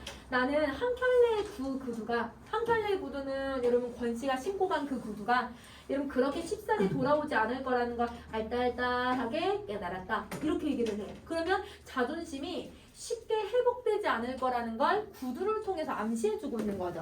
그래서 여러분 알딸딸하게 여기 나는 한 켤레 구두가 돌아오지 않을 거라는 걸 깨달았다. 이게 여러분 어떻게 쓰냐면 여기다 써줄게 선생님이. 이 부분은 여러분 자존심이 쉽게 회복되지 않을 것을 암시한다. 이렇게 정리를 해주자. 이게 쉽게 회복되지 않는다. 자, 결국 여러분 권씨가 돌아오지 않고요. 행방불명이 되었다고 이순경한테 해야겠다라고 딱 얘기하고 여기서 끝내버려요. 그러면 여러분 이 소설 지금 끝났거든? 그러면 자, 권씨가 행방불명이 되고 나서 그 다음에 이제 어떻게 되는지를 정리 한번 해볼게요. 이제 마지막 정리예요. 자, 여러분 선생님이랑 주제랑 그 다음에 결말 처리만 좀만 더 정리하고 끝내보자. 자, 여러분 권씨의 행방불명.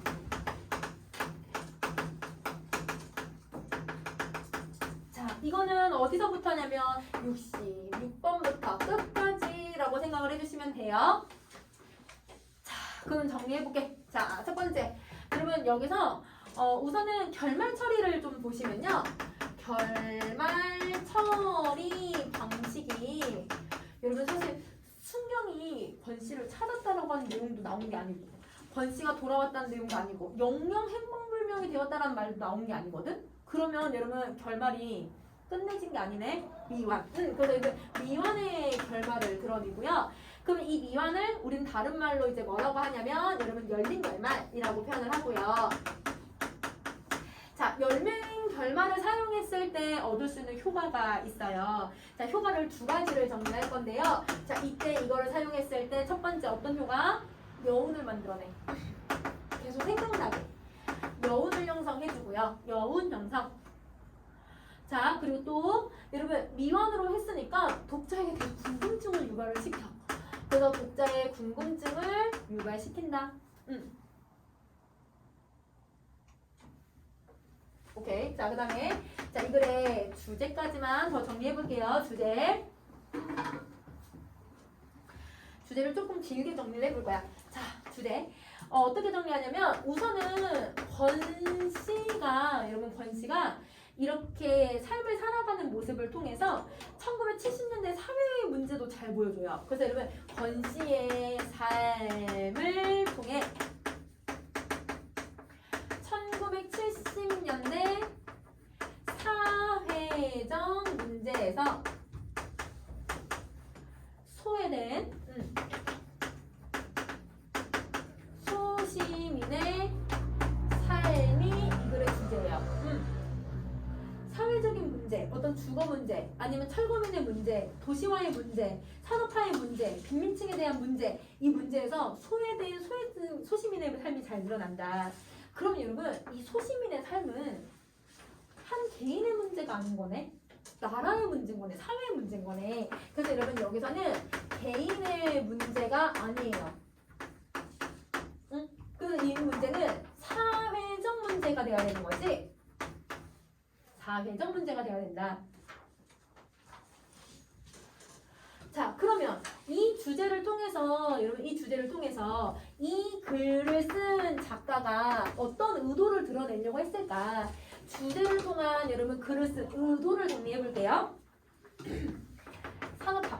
여러분 산업화는 뭔가 개발이 많이 되고 화려해지고 뭔가 도시가 계속 올라가고 그러니까 뭔가 되게 얘들아 화려하고 멋있는 이면 속에서 그래서 여러분 산업화의 화려함의 이면에 화려함의 이면 산업화라고 하는 화려함의 이면에 소외된 소외 계층에게 가해진 폭력을 고발하려는 의도를 갖는다. 그래서 여러분 당시의 사회적인 문제가 이 소외계층에게 얼마나 폭력을 가해주고 있는지. 그러니까 여러분 어떤 정부가 여러분 입주권을 가지고서 이 사람들한테 돈놀이를 하는 거잖아요. 그럼 이거 자체가 이건 문제점이 되었다. 이렇게 얘기를 하고 있는 거야.